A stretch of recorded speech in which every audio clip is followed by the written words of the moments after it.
Why is this team so good at taking the ball away? And you too, in particular. Just something we emphasize in practice, and we didn't do that as well last year, so we wanted to kind of get back to taking the ball away and helping our offense out. So I think that's probably why.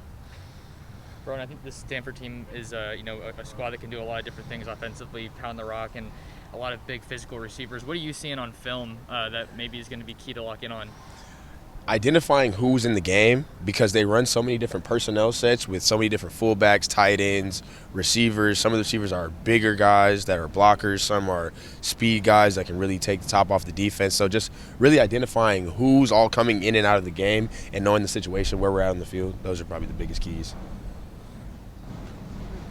Changes at quarterback with Tanner McKee now, and just what have you seen from him and just what makes him so good? He's really mature in the pocket, very poised. I think he does a great job of making good decisions and not really turning the ball over as much. And he runs their offense really efficiently. So I think, trying to confuse him would definitely be key. You lead the team now in interceptions. Bennett's got 2, Michael's got 1. How much competition is there between that defensive backfield, in practice to have the team lead? Well, it's definitely been huge because Bennett got the first one in Arizona, and he was like, "I'm tied with you." So I was like, "Oh no, not for long." And so that competition is something you want in the defensive back room, and everybody's pushing to beat each other, and that's what makes it fun. To have that competitive spirit in our room makes it even more fun. So, what's it like having Bennett manning the flat underneath you? Bennett. It's like, okay, so we play like on a string almost. We're tied, we're connected. So it's like I allow Bennett. Bennett can go, be free, does what he needs to do, and I'm always going to be on top. I'm always going to make sure we're good and nothing's behind us. So it allows for him to be free and go make plays and do what he does. And then for me, I know kind of what's going on. So, it's the general. I make sure we're all good. Everybody knows the play, what we're identifying, what we're looking at, and able to stay on top of the defense and come down and make tackles and do whatever. So that's what helps us both out. What have you seen from his growth to become a starter this season? Bennett, he's already played football. He was a freshman All-American, and so the mental side for him is easier than you would think. And then, of course, he has the physical tools as well, and just putting that hand in hand and him having the opportunity, he's made the most of it. Really good ball skills, super smart, not afraid to get in the box and make tackles. So that star position has been real big and good for him, and I think he's done a great job. Last week on the coach's show, Coach Yates was talking about how after that Ohio State game, you were in his office ready to get to work on Stony Brook early the next day. Just as a competitor, what do you like about preparing for an opponent and just kind of that process? Well, of course, everybody wants to say you're this great, you're that good, but at the same time, the same people saying I shouldn't have been out there against Auburn. So for me, it was like we got to get right back to work. You got to stay humble and stay hungry because it can all be taken away if you take it for granted, or if you get too high, you don't play well the next game. So always about getting back to the next game, being 1-0, seeing what I did wrong and what I can improve on, even though I did make great plays or whatever it is, because we're trying to play a full 15 games. So if I'm settled off of game 2, I'm not going to be able to progress through game 3, 4, 5. So that's what it all takes. And just the way I've been raised, it's always you can't let what happened in the past dictate everything you do going on. You got to be able to move on, correct it, and keep getting better. So when you're looking at film, where do you think the secondary can still get better? What do you guys feel critical of? Just working as a collective unit.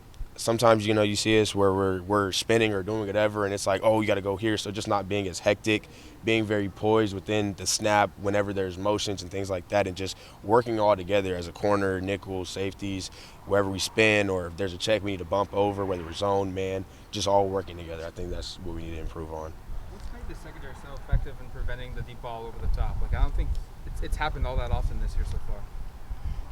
It's hard to beat a team when you don't give up explosive plays. So we already said, first things first, we're not giving up any more explosives. We had I think last year we didn't do as well of a job of, letting things get behind us and everything. So playing with good eyes, being prepared, and just making sure that we stay on top. You stay on top and able to come back down the routes, be aggressive and physical at the catch point helps us with PBUs and getting interceptions. So putting that all together is probably the main key for staying on top of things. The combination of you think you'll make a mistake and we'll make you pay for it type of deal? Definitely. You make a mistake, we're going to make you pay for it. But at the same time, we've been more aggressive, especially just continuing through week 1, 2, 3.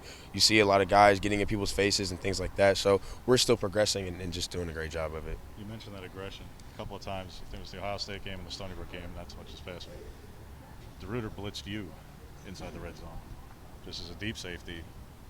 How do you feel about that when you have that opportunity in the red zone of all places? So for me, I do everything. So I cover slot receivers, I cover tight ends, I blitz, I play in the box, I play single high. So just being in a defense where we're multiple, we have different sets, different personnels, and then the ability for me to go ahead and blitz, it always keeps people on their toes. You don't know whether I'm blitzing, Noah's blitzing, Bennett's blitzing, we may have McKee blitz. Everybody in the defense has to know how to blitz. We've been saying that, so it keeps defenses on their toes, and you don't know when it can come. So that's just Coach DeRuiter doing a great job of play calling and understanding the situation and just applying it to what's going on. You guys always preach next man up. That's, I mean, pretty much every team does.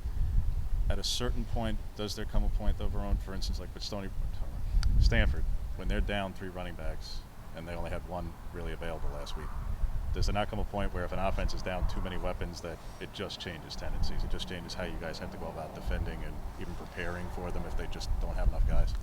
It definitely, it shakes things up a little bit just because you understand that they're limited there, but at the same time, you got to be prepared because guys come back from injuries and, coaches like to hide different things. So somebody could come back, they could have 3 running backs back this week and boom. So you got to prepare the same still for those scenarios. So, of course, it's something you pay attention to, but you got to prepare for the same thing. And you see those guys in the film, so you're still going to be ready for it. So if they are going to be out there, you're prepared. Speaking of tendencies, Stanford's known for taller receivers, jump balls on the outside, that kind of thing. What are some technical things you do to, I guess, defend against that sort of a play? It's kind of like basketball. You don't want him to box. They box you out. That's something, we've all seen that over and over again. So from a technical standpoint, you don't want to be on their back. That's the main thing, especially with a bigger body guy. You don't want to be in their back. He'll just box you out. So owning your leverage, taking that away, and just, playing through the hands. It's hard to catch. My dad always taught me it's hard to catch a football without elbows. It's really hard. So things like that. And then, of course, be able to play fast. If you know it's coming, go get it right away. So those are some things. Yeah, this program's been very successful, and I think everyone's excited to play you guys, whether it's here or there. Now that the number 3 rankings with you, how has this team handled preparing every week for a team that's probably going to give their best shot all year against you guys? We've done a great job. We're not complacent. We feel we still haven't played our best football, and we haven't been consistent enough, and we feel like we need to continue getting better. And guys come in every week. We come in Sunday, and we're like, all right, what do we do wrong? How can we correct it? And we get ready for the next week. And that mentality has been the same thing. Everybody hears the 1-0 and thinks it's just a mantra, but it really means something because we wanted to be 1-0 in everything we do, from how we prepare to how we take care of our bodies to game days. So putting that all together and just understanding that we are not a finished product is super big, and just us continuing to get better and taking that ranking. And we know what it is, but every game's a playoff game. So that's how we prepare. It's going to sound obvious, but how much of a difference will it be for KT to be back for more than 10 snaps? Just what it does for snap distribution, and if him and Mace back, if it allows Brandon to go more inside, just the dominoes that go into effect with him back for more. Whenever we have pressure up front and you don't know who's going to give you that pressure, whether you try to slide to KT and here comes Mace, you try to double team Dorlish, here comes KT, you have Christian Williams, you have Jason Jones, who's been doing really well, you have Noah Sewell shooting gaps, so it keeps people on their toes. And of course it helps us in the secondary because there's pressure up front, so you don't have to cover as long, and if you do, there's going to be bad decisions made. So.